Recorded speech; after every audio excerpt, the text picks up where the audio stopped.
during the same period. Well, I'm now joined by the Chief Executive of the Ramadan Foundation, Mohammed Shafiq. Mohammed, afternoon. Hi, Bill. This is a worrying trend. Events in the Middle East seem to be fueling tensions here. Yeah, look, I think we can have a robust debate and discussion about events in the Middle East. The British Muslim community, British Jewish community, and have those robust discussions in an environment of respect and tolerance. I think that's really, really important. And those people involved in anti-Semitism, Islamophobia, as we've seen this weekend, we saw a young Muslim man who had a car driven at him as protesters pro-Palestinian protesters in Nottingham. We had the appalling incident of anti-Semitism in London and in Salford. And so we've got to, as people of faith and community activists, leaders, we need to come out and be very forthright in speaking up against that. But equally, we cannot be silent when there's injustice around the world. The chief rabbi so passionately and powerfully advocated for the Uyghur community in China, yet is completely silent and in some cases explicit in supporting Israeli action in Gaza. And so the Jewish community can't have it both ways. They cannot be talking about justice and fairness and human rights around the world.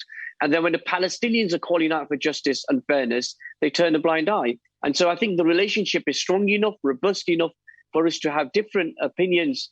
And yes, once this current crisis is over, we'll be able to come back together and have that constructive relationship. And surely you say, let's have a debate. That will enable us to, separate Israeli and militant actions from believers in this country. Yeah, look, at the end of the day, nobody wants to see human life be lost in this brutal way. 63 children have lost their life. And, we have a Western foreign policy, a whole system, if I may say so, built on this idea that we have respect for human rights and human life.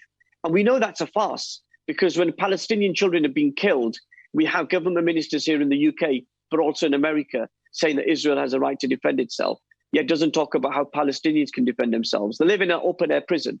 Their children have been killed, their homes destroyed, schools been attacked and mosques attacked. So where should those Palestinian people go for justice?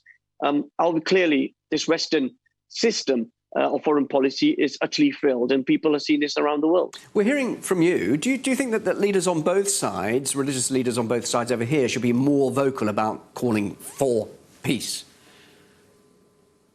And we are calling for peace. We want to see an end to the occupation. Israel has had 70+ years of occupying Palestinian territories. We've had illegal settlements. We've had the surge and disrespect shown to places of worship in this place, the Masjid al-Aqsa.